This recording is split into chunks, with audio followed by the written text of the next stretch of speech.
আসসালামু আলাইকুম। মাঠে ধান কাটা শেষ হতেই মাঠ ফাঁকা এবং ছাগল গরুর উপদ্রব শুরু।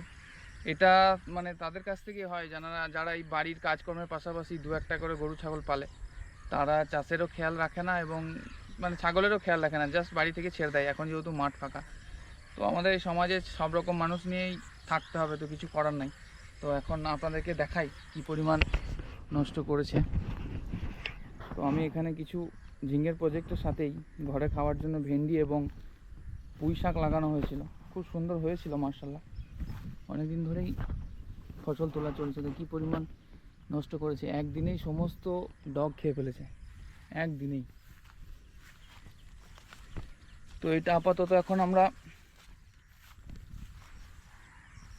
সাইডে আমাদের নেট দেওয়া আছে, তো এই নেটটা অনেকটা দূরও হচ্ছে এবং এইগুলো যেহেতু ফাঁকা আছে সেই জন্য এটা উপদ্রবটা করছে। তো এই মুহূর্তে কি করব, এই যে নেটটা আছে এই নেটটাকে আমরা কাছে দিয়ে দেবো, কাছে দিয়ে একটা বেড়া দিয়ে দেবো। চেষ্টা করব যতটা আটকানো যায়। বাকি এবার যদি হয় তো ভালো, না তো খেয়ে নেবে, কি আর করার আছে।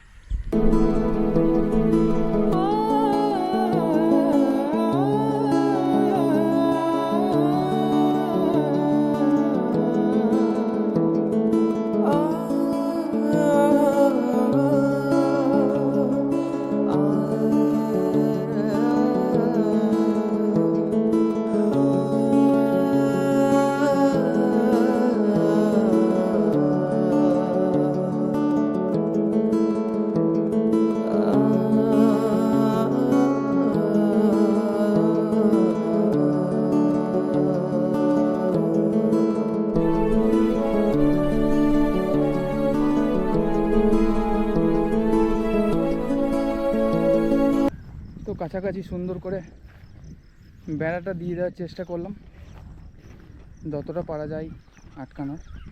যেটা দূরে দূরে ছিল এবং একটু ফাঁকা ছিল সেটা কাছে নিয়ে এসে পুরোটাকে কভার করে দেওয়ার চেষ্টা করলাম।